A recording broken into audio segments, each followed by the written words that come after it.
Hello friends. मैं आरती यादव आपके अपने यूट्यूब चैनल पर आप सभी लोगों का हार्दिक अभिनंदन करती हूँ और इसी के साथ साथ आप सभी को गुड इवनिंग। तो जैसा कि आप सभी स्टूडेंट्स को मालूम है, जो हमसे लगातार जुड़े हुए हमारे चैनल से उनको पता है कि यहाँ पर हम एक बहुत ही इम्पोर्टेंट चैप्टर चला रहे हैं जिसका नाम है biological classification. Class 11th biology का बहुत ही इम्पोर्टेंट चैप्टर है जिसमें हम चर्चा कर रहे हैं किंगडम फंजाई। किंगडम फंजाई का आज ये पार्ट नंबर 3 है। आज आपका किंगडम फंजाई है वो पूरा कंप्लीट हो जाएगा। नेक्स्ट वीडियो जो आपकी होगी उसमें हम आपको इससे संबंधित जो भी इम्पोर्टेंट एमसीक्यू जो आपके एग्जाम में पूछे जा सकते हैं वो सभी एमसीक्यू हम आपके लिए नेक्स्ट वीडियो में लेकर आएंगे। लेकिन आज की वीडियो में हम चर्चा करेंगे कवकों का वर्गीकरण किस प्रकार से किया गया एवं इसका आर्थिक महत्व क्या है, कवकों से हमें क्या लाभ है क्या हानियां है। ये दोनों ही टॉपिक आज हम इस वीडियो में कंप्लीट करेंगे और दोनों ही टॉपिक जो है वो आपके एग्जाम्स के लिए बहुत ही ज्यादा इम्पोर्टेंट है। ठीक है। वैसे भी आप लोग एक बात को हमेशा याद रखें कि यदि आपको इनमें से किसी भी एग्जाम को निकालना है, किसी भी एग्जाम की तैयारी यदि आप कर रहे हैं इस टाइम 2021 में और आपको एग्जाम निकालना है तो प्रत्येक टॉपिक आपके एग्जाम्स के लिए इम्पोर्टेंट है। प्रत्येक टॉपिक आपको आना चाहिए अच्छी तरीके से, डिटेल से प्रत्येक टॉपिक यदि आपको आता होगा तो एग्जाम में आपको कभी भी प्रॉब्लम नहीं होगी। सभी टॉपिक आपके लिए इम्पोर्टेंट है। तो जो भी हम बायोलॉजी में वीडियो अभी तक डाल चुके सभी वीडियो आपको देखना बहुत ज्यादा जरूरी भी है। तो अभी तक आपने सभी वीडियो नहीं देखी तो प्लेलिस्ट में जाकर आप लोग सभी वीडियो एक बार जरूर देखें। सभी टॉपिक आपके एग्जाम्स के लिए इम्पोर्टेंट रहेंगे। ठीक है। तो चलिए चर्चा करते हैं आज कि कवकों का वर्गीकरण किस प्रकार से किया गया। उसके बाद बात करेंगे कवकों का आर्थिक महत्व क्या है। ये जो टॉपिक है बहुत ही इंपॉर्टेंट टॉपिक है, कवकों का आर्थिक महत्व। ठीक है। तो ज्यादा टाइम ना वेस्ट करते हुए स्टार्ट करते हैं आज की वीडियो को। स्टार्ट करने से पहले आप सभी से एक छोटी सी रिक्वेस्ट है कि प्लीज इस चैनल को आप लोग ज्यादा से ज्यादा सपोर्ट कीजिए। हमारे चैनल पर इस टाइम फिजिक्स और बायोलॉजी की लगातार वीडियो डाली जा रही है। फिजिक्स और बायोलॉजी की लगातार वीडियो आपको मिल रही है। ठीक है। फिजिक्स की कई वीडियो डल चुकी है, आप लोगों ने अभी तक नहीं देखी तो एक बार उन वीडियो को जरूर देखिएगा। और आज की वीडियो यदि आपको पसंद आए तो प्लीज इसे लाइक शेयर, और आप अभी हमसे न्यू जुड़ रहे हैं तो प्लीज इस चैनल को सब्सक्राइब जरूर कर लें। ठीक है। यदि अभी अभी आप हमसे न्यू जुड़ रहे हैं तो इस चैनल को सब्सक्राइब कर लें जिससे आने वाली जो भी वीडियो आपके पास हमारा नोटिफिकेशन टाइम टू टाइम पहुंचता रहे। ओके। तो चलिए अब बात करते हैं कवकों का वर्गीकरण किस प्रकार से किया गया है। कवकों का वर्गीकरण है वो किस प्रकार से किया गया है, बहुत ही इंपॉर्टेंट है, अच्छे से समझना। और जो भी पॉइंट हम आपको बताएं कॉपी पेन लेकर बैठना, अच्छे से उस पर नोट डाउन करते हुए चलना जिससे आप इन चीजों को बाद में रिवाइज कर सकें। यदि आप लिखते हुए अभी से चलोगे तो आपको बहुत ज्यादा बेनिफिट होगा, अच्छी तरीके से आपकी तैयारी हो सकती है। ओके। तो चलिए अब बात करते हैं कवकों का वर्गीकरण किस प्रकार से किया गया है। तो फंगस को माइसीलियम, कवक तंतु जिसे कहते, माइसीलियम क्या होता है ये हम आपको पिछली वीडियो में बता चुके हैं पार्ट नंबर 1 में। फंगस को माइसीलियम की संरचना और लैंगिक जनन के आधार पर निम्न क्लासेस में बांटा गया, निम्न वर्गों में इसे बांटा गया है। किसके आधार पर? फंगस को माइसीलियम यानी कवक तंतु की संरचना के आधार पर और लैंगिक जनन के आधार पर, लैंगिक जनन के आधार पर इसे निम्न वर्गों में बांटा गया है। किसे? कवकों को निम्न वर्गों में बांटा गया है। तो देखिए किस प्रकार से इसे बांटा गया, कितने वर्गों में इसे बांटा गया है। तो देखो कवकों को 4 वर्गों में बांटा गया है। कवकों को कितने वर्गों में बांटा गया? सबसे पहले ये चारों नाम आपको पता होने चाहिए, ये चारों ही नाम आपको पता होने चाहिए। कवकों को 4 वर्गों में बांटा गया, फाइकोमाइसिटीज, एस्कोमाइसिटीज, बेसिडोमाइसिटीज और ड्यूटेरोमाइसिटीज। फाइकोमाइसिटीज, एस्कोमाइसिटीज, बेसिडोमाइसिटीज और ड्यूटेरोमाइसिटीज, ये 4 वर्गों में कवकों को बांटा गया है। कितने वर्गों में बांटा गया? 4 वर्गों में। अब एक एक पर बहुत ही अच्छी तरीके से डिटेल से बात करेंगे। सबसे पहले बात करेंगे फाइकोमाइसिटीज क्या होता है, इसमें किस प्रकार के कवक आते हैं। फाइकोमाइसिटीज में किस प्रकार के कवक आते हैं, उनकी संरचना क्या होती है और ये कहाँ पर पाए जाते हैं, इनका आवास कहाँ है, ये कहाँ पर रहते हैं, इन सभी पर हम एक एक करके चर्चा करेंगे बहुत ही अच्छी तरीके से। तो आप इन चारों के नाम सबसे पहले याद कर लें, फाइकोमाइसिटीज, एस्कोमाइसिटीज, बेसिडोमाइसिटीज और ड्यूटेरोमाइसिटीज। ओके। अभी हम आपको लास्ट में क्वेश्चन भी पूछेंगे जिनका आंसर आपको कमेंट बॉक्स में कमेंट करके देना होगा। ठीक है, तो लगातार हमारे साथ जुड़े रहना। आज के जो टॉपिक है बहुत ही इंपॉर्टेंट टॉपिक है आपके एग्जाम्स के लिए। ठीक है, तो चलिए सबसे पहले बात करते हैं फाइकोमाइसीटीज क्या होता है। तो इस वर्ग के जो सदस्य होते हैं वो जलीय एवं और स्थलीय आवास में पाए जाते हैं। सबसे पहले बात करते हैं ये कहाँ पर पाए जाते हैं, इनका आवास कहाँ है, ये कहाँ पर रहते हैं। तो फाइकोमाइसीटीज में आने वाले जो भी कवक हैं वो सभी जलीय भी हो सकते हैं, यानी जल में भी पाए जा सकते हैं, साथ ही साथ वो स्थलीय भी हो सकते हैं, यानी स्थल में भी पाए जा सकते हैं। ठीक है, अब आपको एक बात क्लियर हो चुकी होगी। इनका आवास यदि आपसे पूछा जाए कि फाइकोमाइसीटीज में आने वाले कवक कहाँ रहते हैं, तो आप बता सकते हो ये जली भी हो सकती है और स्थलीय भी हो सकते हैं। साथ ही साथ ये सड़ी गली लकड़ी तथा नम स्थानों पर पाए जाते हैं।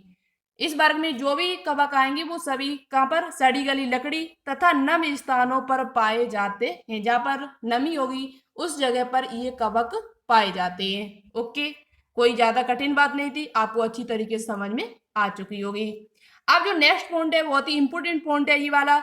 ये पॉइंट आपके दिमाग में अच्छी तरीके से फिट हो जाना चाहिए आज। ठीक है, हमेशा के लिए फिट कर लेना, ये पॉइंट बहुत ही इंपॉर्टेंट है। यहाँ से आपके एग्जाम में क्वेश्चन पूछा जाता है कि जो फाइकोमाइसीटीज में जो कवक आते हैं वो कैसे होते हैं, उनका कवक सूत्र किस प्रकार से होता है। क्योंकि वर्गो जो इनका जो वर्गीकरण किया गया वो किसके आधार पर किया गया, माइसीलियम और साथ ही साथ लैंगिक संरचना के आधार पर। तो सभी का आपको कवक सूत्र पता होना चाहिए किस प्रकार का है, और इनका लैंगिक जनन, ये लैंगिक जनन होते करते या अलैंगिक जनन करते, ये आपको अच्छी तरीके से पता होना चाहिए।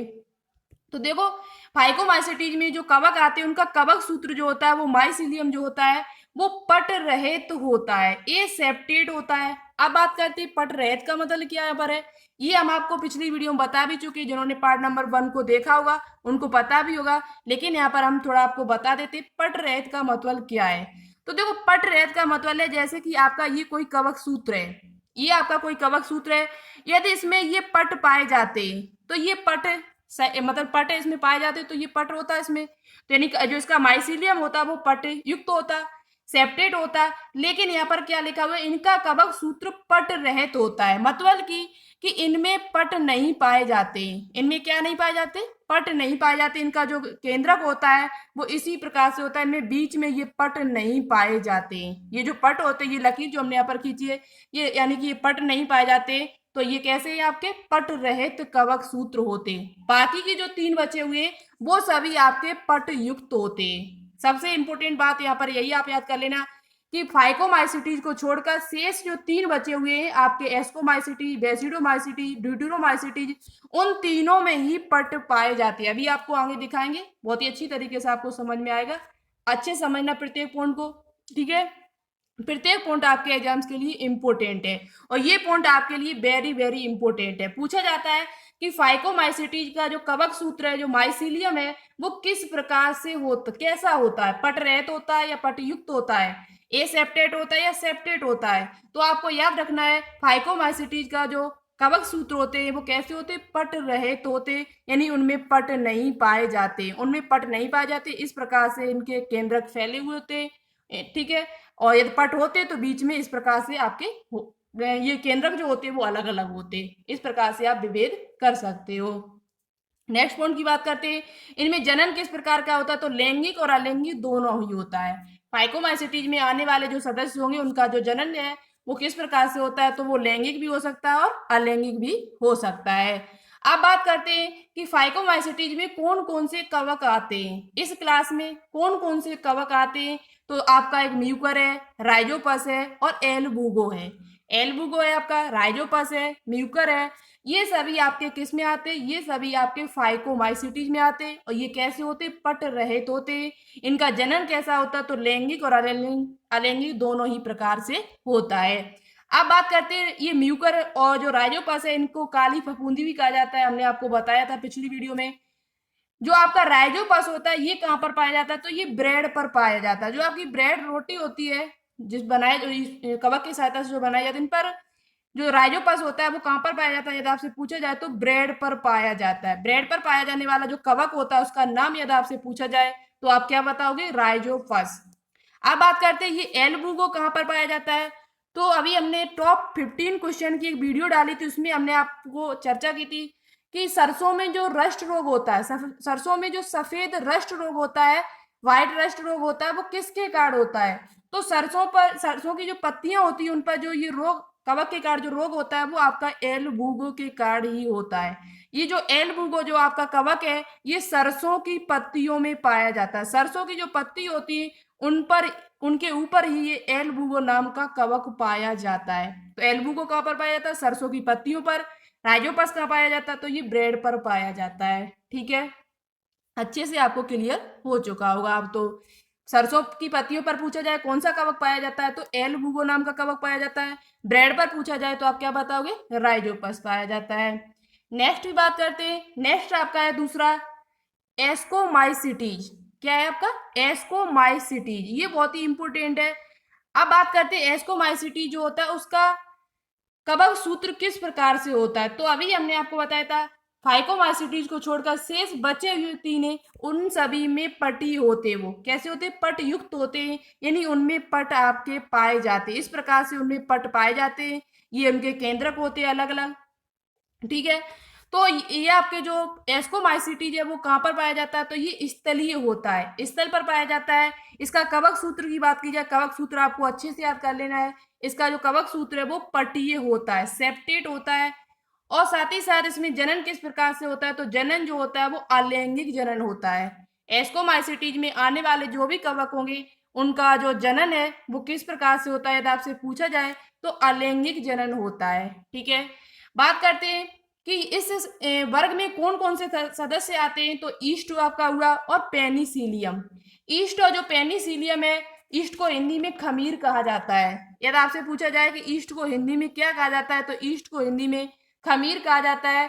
और ये आपका जो खमीर होता है ये कहाँ पर पाया जाता है, तो पके फलों में और अंगूर गन्ना आदि पर ये उगती है। ये जो कवक होता है ईस्ट नाम का, ये आपका पके हुए फलों पर होता है, अंगूर पर पाया जाता है, गन्ना आदि पर ये कवक आपका उगता है। ठीक है, पेनिसिलियम, आपका पेनिसिलियम के बारे में जो आर्थिक महत्व जहां पर हम आपको बताएंगे, वहां पर पेनिसिलियम से संबंधित कुछ इंपोर्टेंट पॉइंट आपके एग्जाम में पूछे जाते हैं, वो सभी पॉइंट हम वहां पर ही चर्चा करेंगे। अभी आगे चल के चर्चा करेंगे, तो सभी पॉइंट आप लोग अच्छे से आने चाहिए, क्योंकि पेनिसिलियम में आपके एग्जाम में क्वेश्चन पूछे जाते हैं।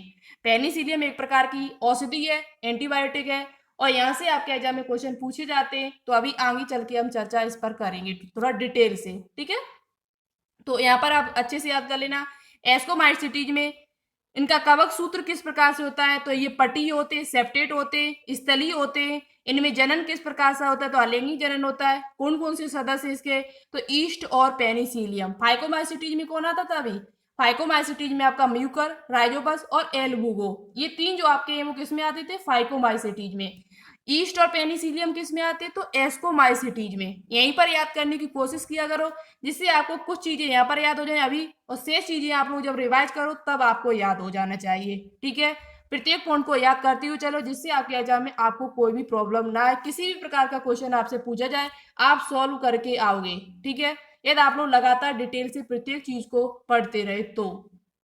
चलिए, तीसरा हमारा है बेसिडोमाइसिटीज। बेसिडोमाइसिटीज में किस प्रकार के कवक आते हैं, तो ये मृदा में, वृक्षों के ऊपर आदि पर पाए जाते हैं। जो बेसिडोमाइसिटीज होते हैं वो मृदा में पाए जाते हैं, वृक्षों के ऊपर तथा आदि पर ये पाए जाते हैं। ये कैसे होते हैं, तो ये भी पट युक्त होते हैं। कैसे होते हैं, ये सेप्टेट होते हैं। और साथ ही साथ जैसे बात की जाए इसमें कौन कौन से आते हैं, तो पक्षीनिया, गेहूं का जो काला कीट रोग होता है, ब्लैक रस्ट जो रोग होता है वो किसके कारण होता है, तो वो पक्सीनिया ग्रेमिनिस के कारण होता है। अभी आगे चर्चा करेंगे इस पर भी बहुत ही अच्छी तरीके से डिटेल में हम आपको बताएंगे। ठीक है, तो पक्सीनिया एगेरिक्स, ये जो आपके हैं वो किस में आते हैं, तो ये बेसिडोमाइसिटीज में आते हैं। पक्सीनिया और एगेरिक्स नाम के जो कवक हैं वो आपके किस क्लास में आते हैं, तो ये दोनों ही आपके किस में आते हैं, वेसिडोमाइसिटीज में आते हैं। आपसे पूछा जा सकता है कि पक्सीनिया किस वर्ग में रखा गया, पक्सीनिया को किस वर्ग में कवक में रखा गया है, तो आप बता सकते हो इसे बेसिडोमाइसिटीज में रखा गया है। किस में रखा गया, बेसिडोमाइसिटीज में पक्सीनिया और एगेरिक्स दोनों को ही रखा गया है। ये कैसे होते हैं, इनका कवक सूत्र किस प्रकार से होता है, तो इनका कवक सूत्र जो होता है वो पट युक्त होता है। कैसा होता है? पट युक्त होता है, यानी सेप्टेड होता है। इनमें पट पाए जाते हैं, इनमें पट जो होते हैं वो पाए जाते हैं।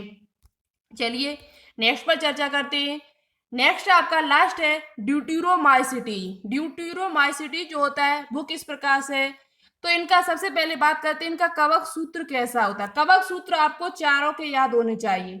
कवक सूत्र इनका जो माइसीलियम है वो आपको चारों के याद होने चाहिए अच्छी तरीके से, और बहुत ही अच्छी तरीके से याद कर सकते हो, कोई ज्यादा बड़ी बात भी नहीं है। फाइकोमाइसीटी को छोड़कर शेष सभी का जो कवक सूत्र है वो पट युक्त होता है, वो पटीय होते हैं।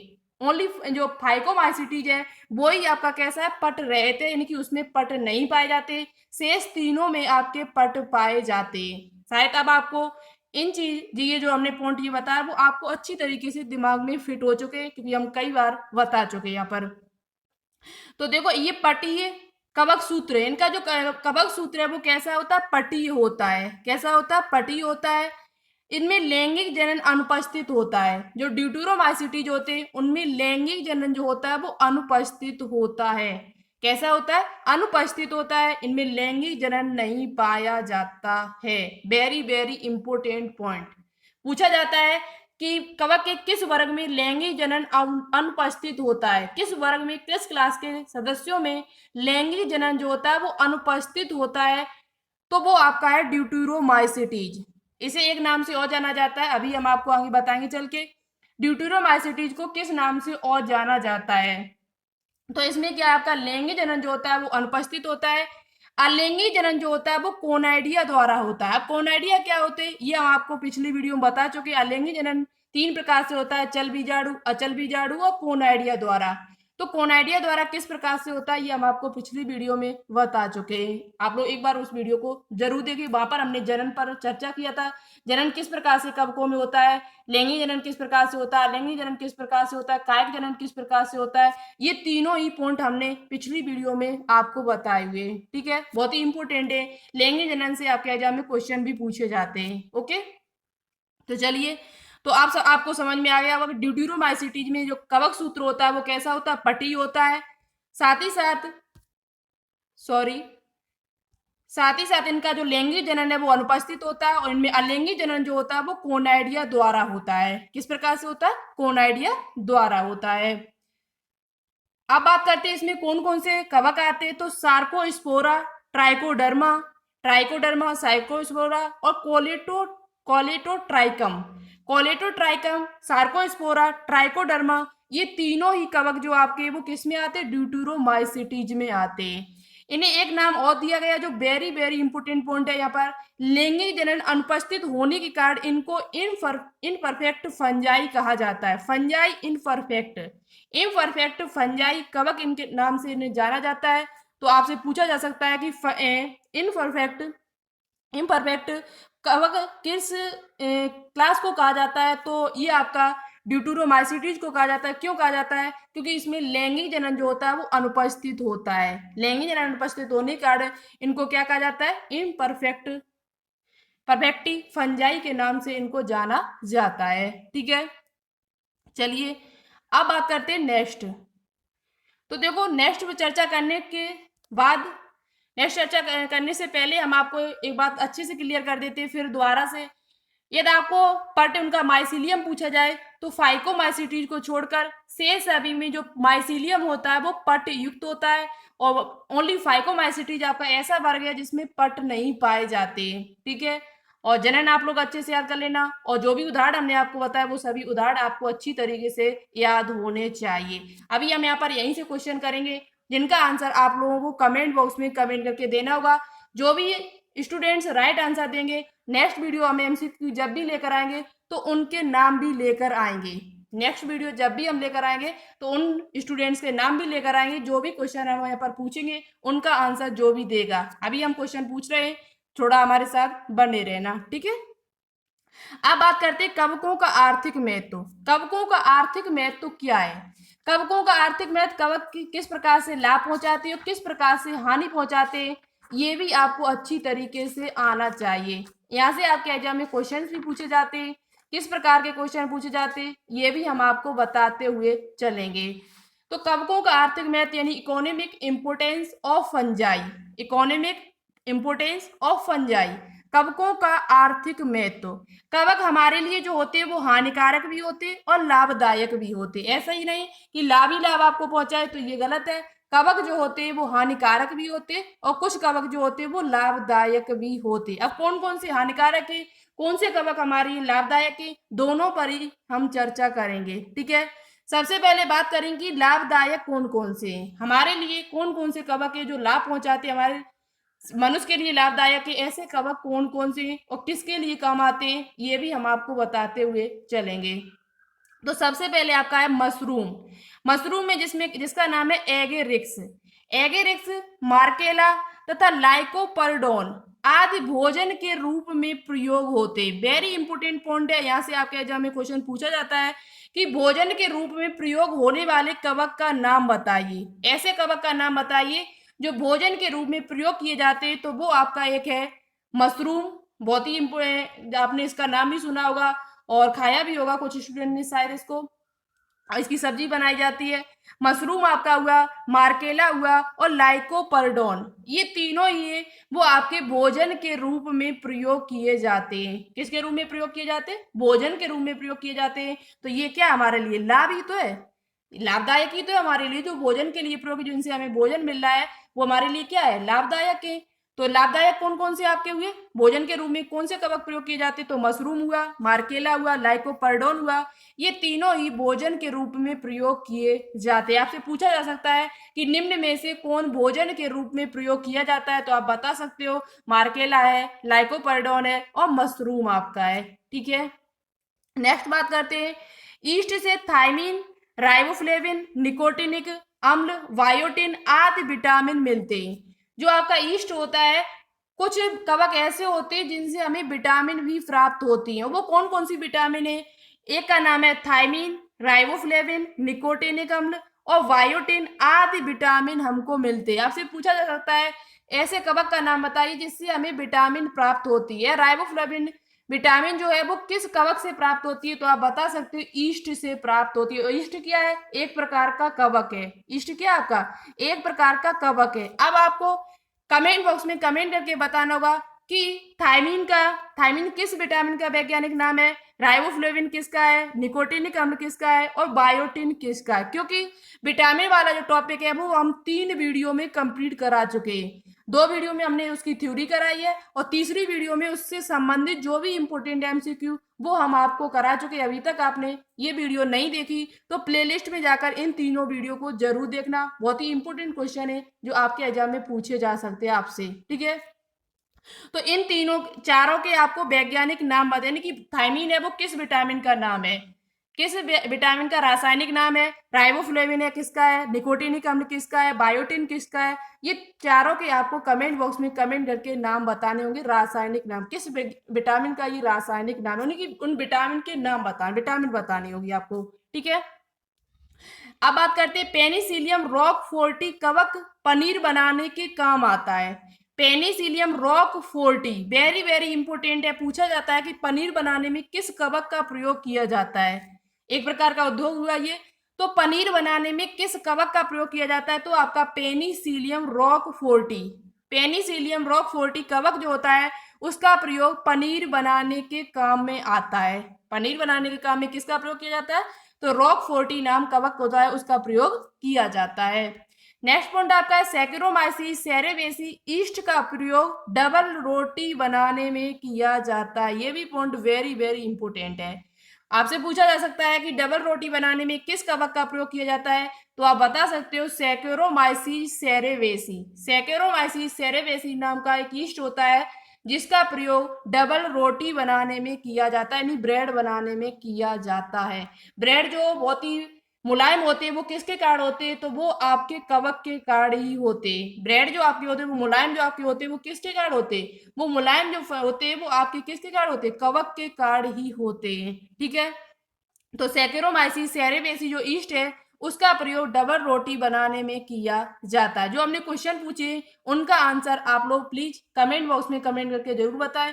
जो भी क्वेश्चन आज हम पूछेंगे, जो सभी क्वेश्चन का आंसर देगा उन्हीं का नाम हम नेक्स्ट वीडियो में जरूर लेकर आएंगे। ठीक है, याद रखना, जो भी स्टूडेंट अच्छे से आंसर देगा सभी क्वेश्चंस का, चलिए नेक्स्ट पॉइंट बात करते हैं। ईस्ट का उपयोग शराब बनाने में किया जाता है। ईस्ट का प्रयोग जो आपका होता है वो शराब बनाने में भी किया जाता है।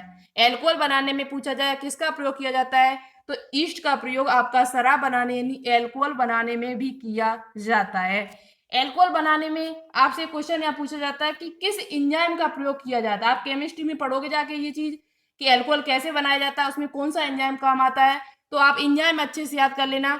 एल्कोहल बनाने में एक एंजाइम काम आता है जिसका नाम है जाइमेज। जाइमेज और इन्वर्टेज ये दो एंजाइम होते हैं जिनका प्रयोग एल्कोहल यानी कि शराब बनाने के काम आता है। उत्प्रेरक के रूप में एक प्रकार से काम करते ही है। तो वो आपके कौन से एक एंजाइम है, आपके जो एंजाइम है वो आपका सबसे पहला है जाइमेज और एक आपका होता है इन्वर्टेज। तो आप जाइमेज को अच्छे से याद कर लें, ये ज्यादातर एग्जाम में पूछा जाता है कि एल्कोहल बनाने में कौन सा एंजाइम सहायक होता है। तो एल्कोहल बनाने में आपका जाइमेज नाम का जो एंजाइम होता है वो बहुत ज्यादा उसको सहायता पहुंचाता है, क्रिया की दर को बढ़ाने में सहायक होता है। ठीक है, कवक पूछा जाए तो कवक का नाम है ईस्ट। नेक्स्ट पॉइंट बात करते हैं पेनिसिलियम नामक औषधि। पेनिसिलियम सॉरी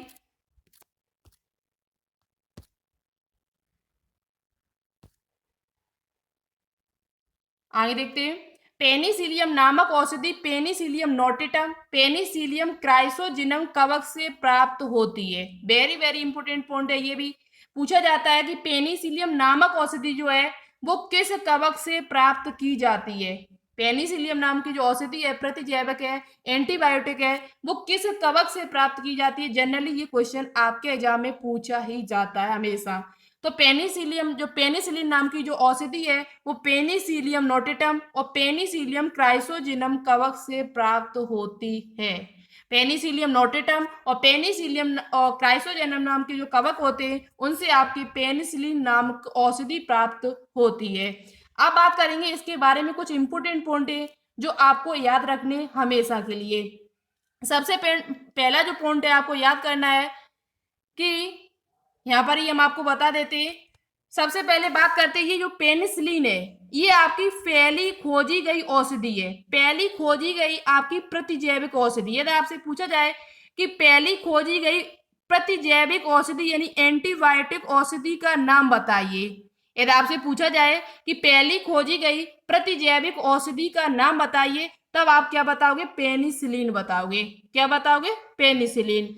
और ये किससे प्राप्त की गई थी, तो सबसे पहले ये पेनिसिलियम नोटेटम नाम के कवक से प्राप्त ही की गई थी। सबसे पहले जो पेनिसिलिन नाम की औषधि है वो किस कवक से प्राप्त की गई थी, निकाली गई थी, तो वो आपके पेनिसिलियम नोटेटम नाम के कवक से ही प्राप्त की गई थी। किसने की थी, इसकी खोज किसने की थी, ये आपसे पूछा जाता है। तो पेनिसिलिन नाम की जो औषधि है इसकी खोज एलेक्जेंडर फ्लेमिंग एलेक्जेंडर, वैज्ञानिक का नाम फ्लेमिंग एलेक्जेंडर नाम के वैज्ञानिक ने, एलेक्जेंडर फ्लेमिंग एलेक्जेंडर नाम के एक वैज्ञानिक थे जिनके द्वारा 1928 ईस्वी में पेनिसिलिन नाम की ये औषधि खोजी गई थी। पेनिसिलिन नाम की जो औषधि है किस वैज्ञानिक के द्वारा खोजी गई थी, प्राप्त की गई थी, तो वो आपकी एलेक्जेंडर फ्लेमिंग नाम के वैज्ञानिक ने 1928 ईस्वी में इस औषधि को खोजा था। ठीक है, अब बात करते हैं यहाँ पर यदि आपको औद्योगिक स्तर पर पेनिसिलिन को प्राप्त करना है, औद्योगिक स्तर पर बड़े बड़े स्तरों से बहुत ज्यादा आपको पेनिसिलिन नाम की औषधि प्राप्त करनी है, उत्पाद करना है, तो किस कवक से करोगे, तो उसके लिए आपका पेनिसिलियम क्राइसोजेनियम कवक का प्रयोग किया जाता है। और औद्योगिक स्तर पर जब आपको इस औषधि को प्राप्त करना है तो किस कवक के द्वारा करते हैं, तो वो आपका पेनिसिलियम क्राइसोजेनियम नाम का जो कवक होता है उससे प्राप्त करते हैं। किस स्तर पर, औद्योगिक स्तर पर। जब औद्योगिक स्तर बड़े बड़े ज्यादा आपको दवाई प्राप्त करनी है तो इसी से आप प्राप्त कर सकते हो। ठीक है, तो ये इंपोर्टेंट पॉइंट थे। ये इस दवाई को किसने, इस औषधि को किसने खोजा था, तो अलेक्जेंडर फ्लेमिंग ने 1928 ईस्वी में। दूसरा पॉइंट आपको याद करना है कि पहली खोजी गई एंटीबायोटिक कौन सी है, पहली खोजी गई एंटीबायोटिक औषधि कौन सी है, तो वो आपकी पेनिसिलिन ही है। ठीक है, चलिए अब बात करते हैं नेक्स्ट पॉइंट पर। नेक्स्ट पॉइंट बहुत ही इंपोर्टेंट पॉइंट है, जिब्रेलिन पादप हार्मोन। जो जिब्रेलिन आपका पादप हार्मोन है जो आपकी पौधों की लंबाई बढ़ाने में सहायक होता है, वृद्धिवर्धक हार्मोन इसे कहा जाता है। जिब्रेलिन पादप हार्मोन जिब्रेला फ्यूजिकुराई नामक कवक से प्राप्त किया जाता है। जिब्रेलिन पादप हार्मोन जो है वो आपका जिब्रेला फ्यूजी कुराई कोराई जिब्रेला फ्यूजी कोराई नाम का एक कवक है, जिससे आपका जिब्रेलिन नाम का एक पादप हार्मोन है, फाइटो हार्मोन है, वो आपका प्राप्त किया जाता है। आपसे पूछा जाए कि ऐसा कवक कौन सा है जिससे जिब्रेलिन नाम का पादप हार्मोन प्राप्त किया जाता है, तो वो आपका है जिब्रेला फ्यूजी कोराई। ठीक है, नेक्स्ट पॉइंट आपका है जीव विज्ञान संबंधित खोजों में कुछ कवक प्रयोग किए जाते हैं। जीव विज्ञान संबंधित कुछ खोजें जब की जाती है तो उसमें कुछ कवकों का प्रयोग किया जाता है, जैसे कि आपका न्यूरोस्पोरा, ईस्ट आदि कवक काफी समय पहले आनुवंशिकी, कोशिका विज्ञान की खोजों में प्रयोग किए जाते थे। यहाँ से आपके एग्जाम में क्वेश्चन पूछा जाता है, मैंने देखा भी है कि अनुवांशिकी के समय में यानी अनुवांशिकी की खोज में प्रयोग होने वाला कवक का नाम बताइए। या तो कोई अनुवांशिकी पर अध्ययन कर रहा है तो किस कवक पर करेगा, किस कवक पर उसने सबसे पहले अध्ययन किया था, अनुवांशिकी संबंधित कोई चीज आपको खोजनी है तो वो आपका कवक है न्यूरोस्पोरा। अनुवांशिकी स्तर पर, कोशिका विज्ञान की खोजों के स्तर पर जो अध्ययन किए जाते हैं तो किस कवक का प्रयोग किया जाता है, तो वो आपका न्यूरोस्पोरा का प्रयोग किया जाता है। तो इसका मतलब हुआ कि जीव विज्ञान संबंधित खोजों में भी कुछ कवक प्रयोग किए जाते हैं। जीव विज्ञान संबंधित जब खोजें की जाती हैं तो उसमें भी कुछ कवक प्रयोग किए जाते हैं, जैसे कि अनुवांशिकी के संबंध में, कोशिका विज्ञान के संबंध में, जिन कवकों के नाम है न्यूरोस्पोरा और ईस्ट। पूछा जा सकता है कि निम्न में से कौन से कवक का प्रयोग जीव विज्ञान संबंधित खोजों में किया जाता है। जीव विज्ञान संबंधित खोजों में प्रयोग किया जाता है किन कवकों का, तो आप बता सकते हो न्यूरोस्पोरा आपका हुआ और ईस्ट हुआ। सबसे ज्यादा जो पूछा जाता है वो न्यूरोस्पोरा पर क्वेश्चन पूछा जाता है। ठीक है, तो ये भी आपको अच्छे से समझ में आ गया होगा कि जीव विज्ञान संबंधित खोजों में किस कवक का प्रयोग किया जाता। तो यहाँ तक कि ये जितने भी अभी तक हमने आपको बताया ये सभी उसके क्या हुए, लाभ। कवकों की ये सभी क्या हुए, लाभ हुए। अब बात करेंगे कवकों की हानि क्या है, कवकों की हानिकारक क्रियाएं क्या क्या होती है। तो कवक बहुत ज्यादा हानि भी पहुंचाते हैं, ऐसी बात नहीं कि वो लाभ ही लाभ आपको दे, वो हानि भी आपको पहुंचाते हैं। अब हानि किस प्रकार से पहुंचाते हैं तो यहाँ पर चलो चर्चा कर लेते हैं। सबसे पहले आपको पता होना चाहिए कुछ कवक जो होते हैं वो आपको दाद फैलाते हैं। दाद मतलब कि रिंग वर्म एक प्रकार का रोग होता है जो कवक के कारण होता है, जैसे कि आपका ट्राइकोफाइटोन और स्पोरियम। माइको ट्राइकोफाइटोन और माइक्रोस्पोरियम नाम का एक कवक होता है जिसके द्वारा आपका क्या फैलता है, दाद यानी कि रिंग वर्म नाम का रोग फैलता है। कौन सा रोग है आपका, माइक्रोस्पोरम और ट्राइकोफाइटोन नाम के दो कवक होते हैं जिनके कारण क्या फैलता है, दाद नाम का रोग फैलता है। यहाँ से पूछा जाता है कि दाद किस कवक के कारण होती है। दाद जो होती है वो दाद खुजली जो आपकी होती है किस कवक के कारण होती है, तो वो आपकी ट्राइकोफाइटोन कवक के कारण होती है। ठीक है, अच्छे से आपको याद होना चाहिए दाद किस कवक के कारण होती है। तो ये क्या है हमारे लिए, एक हानि है। अब कुछ प्रमुख रोग हैं जो पौधों में पाए जाते हैं। पौधों में कुछ प्रमुख रोग उत्पन्न करने वाले कवक 4-5 है, बहुत ही इंपॉर्टेंट है, आपके एग्जाम में आपसे पूछे जाते हैं। पूछा जाता है कि आलू का अंगमारी रोग किस कवक के कारण होता है। आलू का जो अंगमारी रोग है, अर्ली ब्लाइट ऑफ पोटैटो, आलू का अंगमारी जो रोग होता है वो किसके कारण होता है, किस कवक के कारण होता है, ये आपको पता होना चाहिए। 4-5 है, इंपॉर्टेंट है बहुत ही।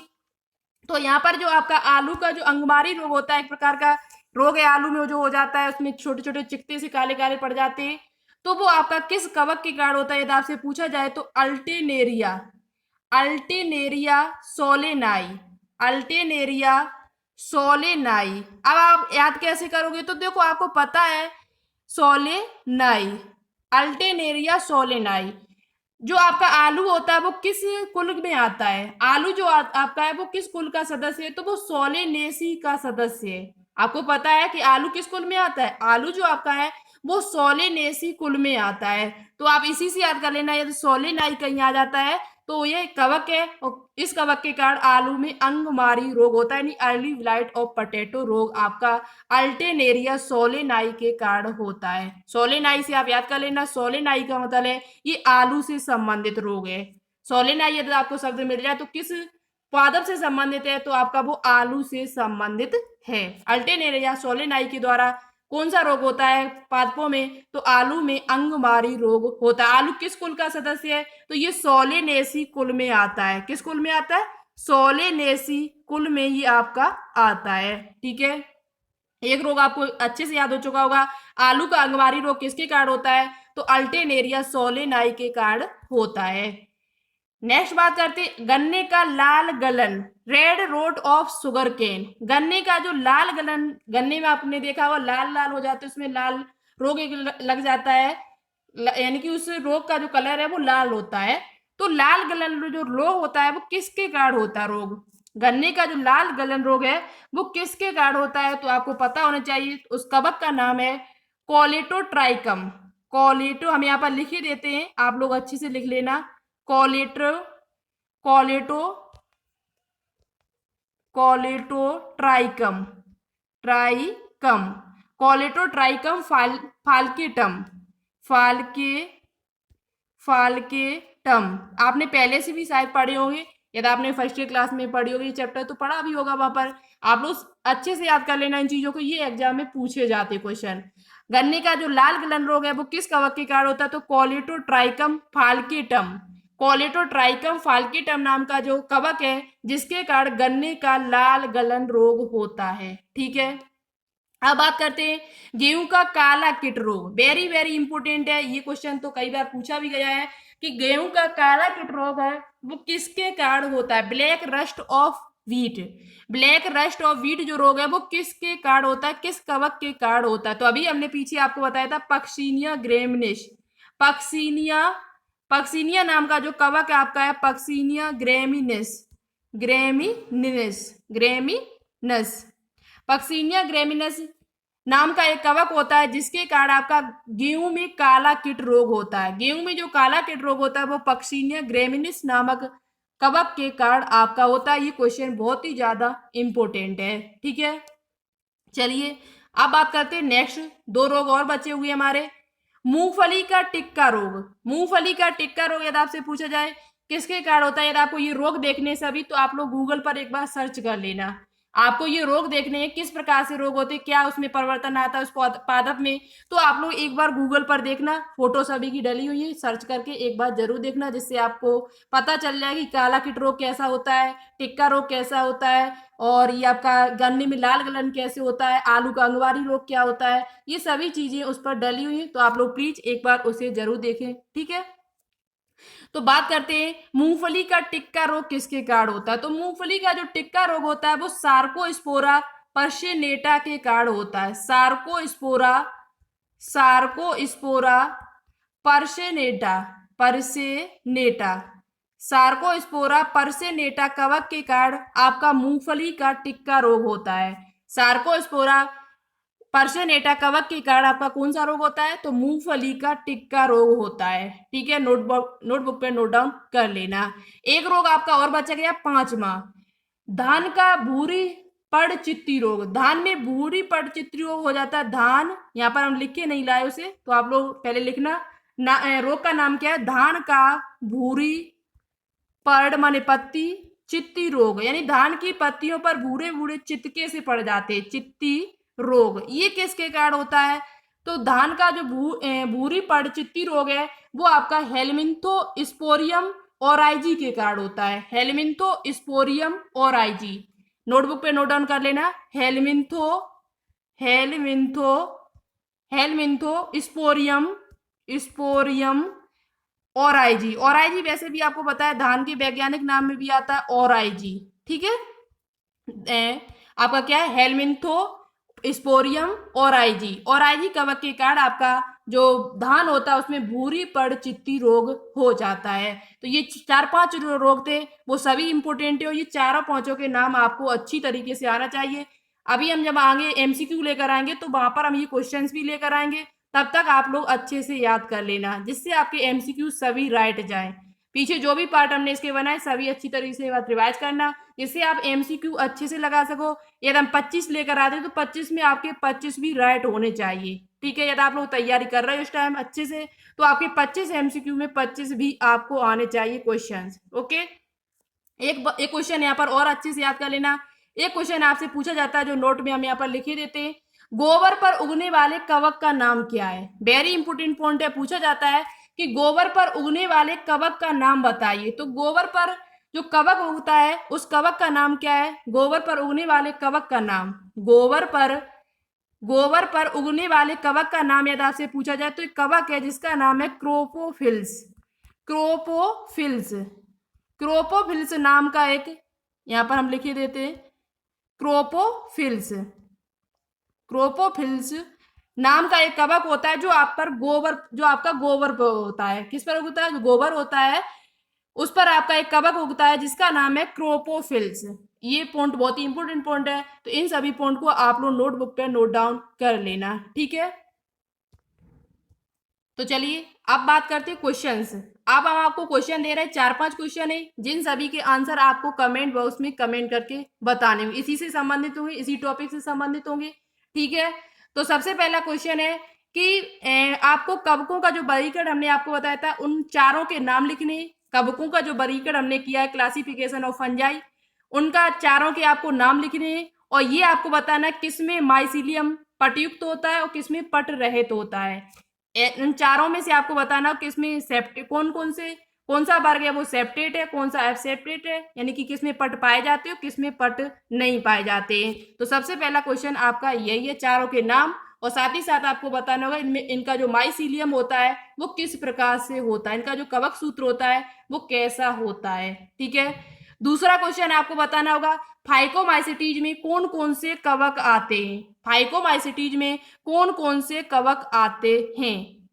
तीसरा क्वेश्चन आपका होगा जो आपका गन्ना का जो लाल गलन रोग है वो किसके कारण होता है, गन्ने में जो लाल गलन रोग है वो किसके कारण होता है। चौथा क्वेश्चन आपको बताना होगा गेहूं का काला कीट रोग किसके कारण होता है, गेहूं का जो काला कीट रोग है वो किसके कारण होता है। चौथा क्वेश्चन हो गया। पांचवा क्वेश्चन आपको बताना होगा, पांचवा क्वेश्चन हमारा है कि डबल रोटी बनाने में किस कवक का प्रयोग किया जाता है, डबल रोटी बनाने में किस कवक का प्रयोग किया जाता है। ये 5 क्वेश्चन हो गए। इन पांचों क्वेश्चन के आंसर आपको कमेंट बॉक्स में कमेंट करके बताना होगा। साथ ही साथ विटामिन से जो हमने क्वेश्चन दिए हुए वो उन क्वेश्चन के भी आंसर आपको बताने होंगे। जो इन सभी क्वेश्चन का आंसर देगा उन्हीं के नाम हम कल नेक्स्ट वीडियो जो भी लेकर आएंगे, जब भी उनके नाम भी लेकर साथ में आएंगे, ठीक है। तो आज की वीडियो आपको कैसी लगी? वीडियो लंबी भले ही है लेकिन आपके एग्जाम्स के लिए वेरी वेरी इंपॉर्टेंट है। आज यहाँ पर हमने कवकों का वर्गीकरण, साथ ही साथ कवकों का आर्थिक महत्व क्या होता है, उनसे संबंधित जो भी इंपॉर्टेंट पॉइंट जो आपके एग्जाम में पूछे जा सकते हैं वो सभी पॉइंट हमने आपको बताने की पूरी कोशिश की। आपको कोई पॉइंट यदि समझ में ना आया हो तो आप लोग कमेंट बॉक्स में कमेंट करके हमसे पूछ सकते हो। क्लास कैसी लगी कमेंट बॉक्स में कमेंट करके जरूर बताना, जिससे हमें भी पता चले कि हम आपके लिए कैसा कंटेंट लेकर आ रहे हैं। कोई कमी हो वो भी आप बता सकते हो। अच्छा कंटेंट लगे तो ज़्यादा से ज़्यादा इस वीडियो को शेयर करना अपने दोस्तों के साथ, आपका फर्ज बनता है। वीडियो को लाइक ना किया तो लाइक कर देना, और आप हमसे न्यू जुड़ रहे हैं तो प्लीज़ इस चैनल को सब्सक्राइब जरूर कर लेना। आप लोग यदि आप ज़्यादा से ज़्यादा इस चैनल को सपोर्ट करते हो तो आपको डेली हमारे चैनल पर वीडियो इसी प्रकार से मिलती रहेंगी और हम आपके साथ हैं। आपका एग्जाम जरूर निकलेगा यदि आप लोग चैनल को सपोर्ट करते रहोगे। हम भी आपके लिए मेहनत करते रहेंगे, आप भी मेहनत करो हम भी मेहनत करें, जिससे आपका 2021 में सिलेक्शन हो जाना चाहिए। तो चलिए आज के लिए इतना ही। नेक्स्ट वीडियो जो आपकी होगी वो एमसीक्यू पर होगी, बहुत ही इंपॉर्टेंट एमसीक्यू हम आपके लिए लेकर आएंगे। तो चलिए मिलते हैं फिर नेक्स्ट वीडियो में। ओके, जय हिंद जय भारत।